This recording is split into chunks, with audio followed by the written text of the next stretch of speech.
Hello friends, मैं चक्रपाणि पांडे अपने YouTube channel spiritual talk Gonda पे आप सबका एक बार फिर से हार्दिक स्वागत करता हूँ। दोस्तों, आज का मेरा टॉपिक है अध्यात्म और प्राकृतिक सुंदरता। बहुत ही अच्छा टॉपिक है। इसके बारे में यदि आप जान जाएंगे, जानते तो हैं ही, लेकिन अध्यात्म के रूप में इसका इस्तेमाल आप कभी नहीं करते हैं। आप मंदिरों में जाते हैं, मस्जिदों में जाते हैं, गिरजाघरों में जाते हैं। आपके आसपास जो बाग बगीचे होते हैं वो कितने सुंदर और रमणीय होते हैं। आपका मन वहाँ बैठने का करता है। सुंदर सुंदर फूल, प्राकृतिक छटाओं से घिरा हुआ वो मंदिर, वो मस्जिद, वो गिरजाघर, जहाँ चारों तरफ से सुख और शांति महसूस होती है, वहीं पर आप बैठ करके ईश्वर की प्रार्थना करते हैं। दोस्तों, आप कभी मत भूलिए कि आप सदैव प्रकृति के सानिध्य में ही रहते हैं। प्रकृति का सानिध्य एक ऐसा सानिध्य है जिसको पाकर भगवान राम ने 14 वर्ष जंगल में बिता दिए। भगवान कृष्ण ने गोपिकाओं के साथ लीलाएं प्रकृति के सानिध्य में ही की। आप पाएंगे तो हजारों ऐसे उदाहरण हैं जहाँ पर हमारे देवी देवता प्रकृति से ही जुड़े रहे। हमारे अल्लाह, भगवान, ईश्वर जैसे सब प्रकृति से जुड़े रहे। प्रकृति के बिना तो हमारा जीवन बिल्कुल अधूरा ही है। दोस्तों, यदि हमें लंबी आयु प्राप्त करनी है, यदि हमें बीमारियों से दूर रहना है, हमें स्वस्थ रहना है, तो हमें प्रकृति को अपनाना पड़ेगा। आध्यात्मिक जीवन में कितनी जड़ी बूटियों की चर्चा की गई है। आज से ज़्यादा विज्ञान तब आगे था। आप इसको विस्तार से समझ सकते हैं अपने आध्यात्मिक पुस्तकों का अध्ययन कर करके। दोस्तों, यदि आप आज भी अपने घरों में, अपने आंगन में, अपने बाग बगीचों में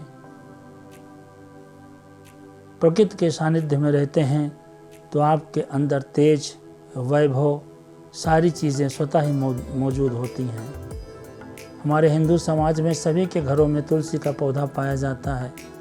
तुलसी का क्या महत्व है इसको बताने की ज़रूरत नहीं है। घर आंगन की वो देवी होती है हमारी।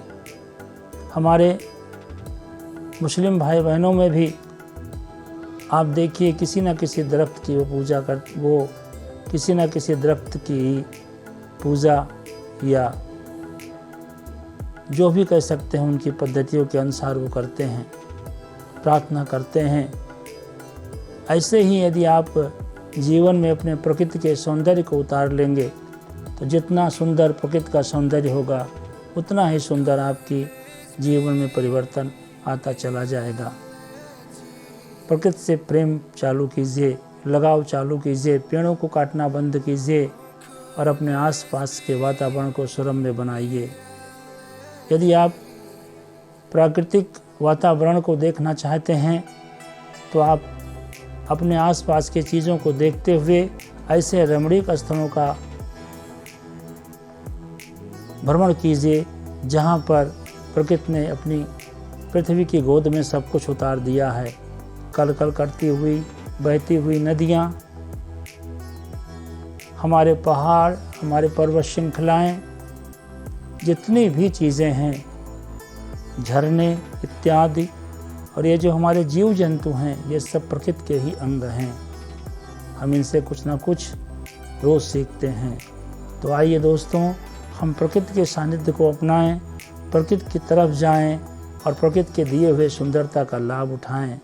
जब आप कोई भी पौधा किसी गार्डनर के यहाँ से या किसी माली के यहाँ से अथवा किसी नर्सरी से खरीद कर लाते हैं, तो उसकी प्रॉपर तरीके से देखभाल करते हैं। आप जब प्रॉपर तरीके से देखभाल करते हैं, सही तरीके से उसको लगाते हैं, जब वो बढ़ता है, पहले फूल देता है, फिर फल देता है, या फूल वाले पौधे हैं तो फूल देते हैं, उसको देखकर आपका मन आह्लादित होता है। दोस्तों, सच मानिए, प्रकृति के नज़दीक आ जाइए। जितना पैसा आप इधर उधर खर्च करते हैं, उतना पैसा आप प्रकृति में खर्च कीजिए। अपने घर आंगन को प्राकृतिक सजावट से भर दीजिए। गौतम बुद्ध को यानी सिद्धार्थ को ज्ञान पीपल के पेड़ के नीचे ही प्राप्त हुआ था। हमारा जो भी ज्ञान है सभी ऋषि मुनियों ने हिमालय की कंदराओं में प्रकृति के सानिध्य में ही बैठकर ज्ञान प्राप्त किया है। हम ये सब जानते हुए भी आज आधुनिक परिवेश में एसी के नीचे, एसी के अंदर और सर्दियों में, गर्मियों में हम हमेशा बने रहते हैं। जब ठंडक आती है तब हम प्रकृति के सानिध्य में न जा करके हम अलग से अप्राकृतिक चीज़ों का प्रयोग करके अपने जीवन को संवारने की कोशिश करते हैं। ऐसा कभी संभव होगा कि जिस प्रकृति ने हमें सब कुछ दिया है, सब कुछ लिया है, उसके सानिध्य में न जा करके हम किसी और के सानिध्य में जा रहे हैं। दोस्तों, प्राकृतिक प्रेम को अपने अंदर पैदा कीजिए। प्राकृतिक प्रेम एक ऐसा प्रेम है जो आपको सत्य के मार्ग की तरफ ले जाता है। प्रकृति कभी झूठ नहीं बोलती है। प्राकृतिक आपदाएं आती हैं लेकिन वो ज़्यादातर आपके लाभ के लिए ही होती हैं। यदि समाज में, धरती में वैमनस्यता बढ़ेगी, कटुता बढ़ेगी तो प्राकृतिक आपदाएं आएंगी ही। यदि समाज के सभी लोग सज्जन हो जाएं, मृतवत व्यवहार करें, मृदभाषी हो जाएं, अच्छे हो जाएं, तो प्रकृति उन्हें बहुत कुछ देगी। अपने अंदर की सारी चीज़ें उन्हें उड़ेल देगी और फिर आपका जीवन एक सुखमय जीवन बनेगा। दोस्तों, अध्यात्म से भी ऐसी शिक्षाएं आप प्राप्त कर सकते हैं। अपने आध्यात्मिक किताबों को पढ़ करके आप प्रकृति प्रेम को जान सकते हैं और आगे बढ़ सकते हैं।